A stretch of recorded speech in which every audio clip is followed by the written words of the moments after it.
शेतकरी बंधूंनो राम राम। शेतकरी बंधूंनो, आपल्याला एका दादाची कमेंट आलती की सोयाबीन पेरते वेळेस तुम्ही पाचटाचं व्यवस्थापन कसं करतात त्याची माहिती सांगा।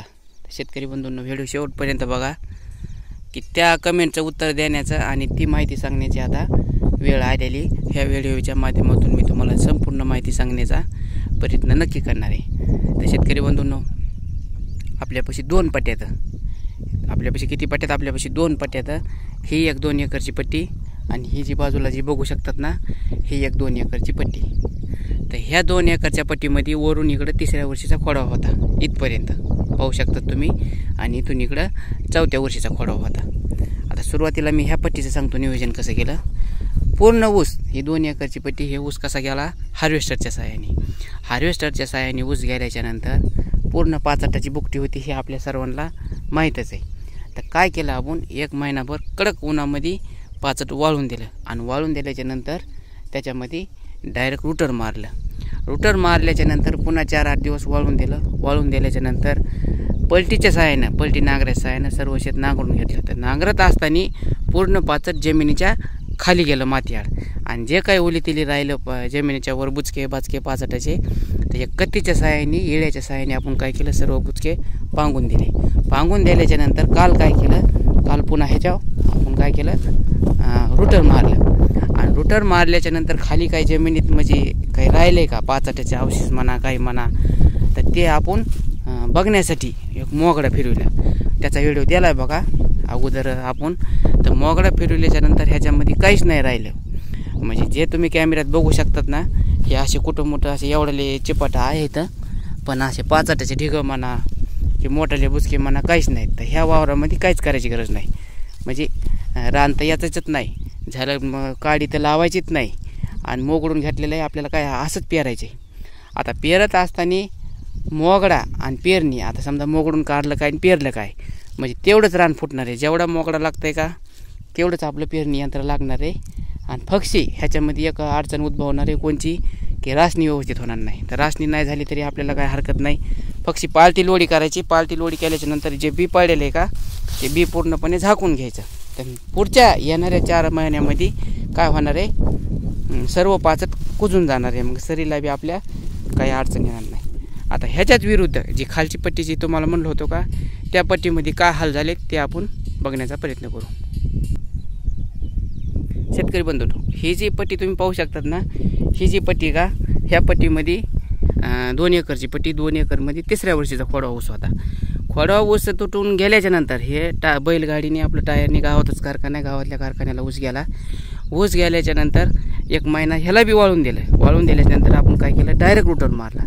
डायरेक्ट रुटर मारल्याच्या नंतर 4-8 दिवस वाळून दिलं। 4-8 दिवस वाळून दिल्याच्या नंतर पलटी नांगराच्या साहाय्याने आपण ह्याची बी पलटी घेतली। पलटी घेतल्याच्या नंतर मात्र हे शाबीत पाचट असल्यामुळे ह्याच्यामध्ये ढिगं मोठमोठे बुचके पडले होते।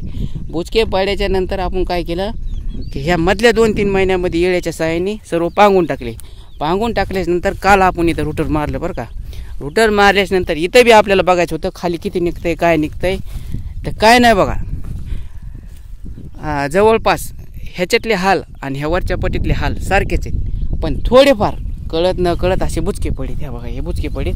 आता ह्या बुचक्याला आपण काय डोक्यात आलं बघा, पुढच्या गोष्टी आपल्या अगोदर डोक्यात येतात। हे कुठं मोठं असे बुचके, ह्याला काय करणार आहेत, शिवळ घेणार आहेत, लाकडी शिवळ्याच्या साहाय्याने असं उचकून देणार आहेत, म्हणजे हे पांगून पडन हवाच्या ह्याच्या जोराने। नाही जर जमलं तर इळ्याच्या साहाय्याने पांगून देणार आहेत। पांगून ह्याच्यासाठी द्यायचं आहे की आता हे बुचका, आता उदाहरणार्थ आता हे आपण काय केलं, एका जागेवर आहे, हे जर असा पांगून दिला असा चौकड, तर ज्यावेळेस आपली टिपण चालणार आहे का, त्या टिपणीमध्ये हे अडकणार नाही, परिणामी टिपणीला वसन लागणार नाही, परिणामी जे बी पडणार आहे का आपलं रेगीमध्ये, सोयाबीनचे जे दाणे पडणार ते व्यवस्थित पडते, उघडे पडणार नाहीत, मातीआड झाकून जाईन, आणि झाकून गेल्याच्या नंतर आपली उगवण शक्ती व्यवस्थित होणार नाही। आता दुसरं अडचण कोणची येणार आहे, ह्याच्यामध्ये राजनी होणार नाही, नाही होत्या काय काहीच अडचण नाही। आपण त्याला काय करणार आहे, पालटी लोडी करून बी झाकून घेणार आहेत, आणि बी झाकून घेतल्यानंतर आपली पेरणी व्यवस्थित होणार आहे। सोयाबीनचं पीक 3.5-4 महिन्याचं, येणाऱ्या 3.5-4 महिन्यामध्ये जे पाल आहे का ऊसाचा पाचटाचा, हे तुम्हाला औषधाला बी राहणार नाही। राहणार काय तुम्हाला सांगतो, राहिलं तर हे असे बुडं राहणार, हे बुडं काहीच करीत नाहीत। मात्र 3.5-4 महिन्यामध्ये का आपण गप्प बसणार नाहीत, आपलं काय होणार आहे, रोज 4 चक्र आपण ह्याच्यात उपटतण करणार आहेत आणि उपटतण करीत असताना सर्व रान आपण तणमुक्त काळं रान ठेवणार आहेत.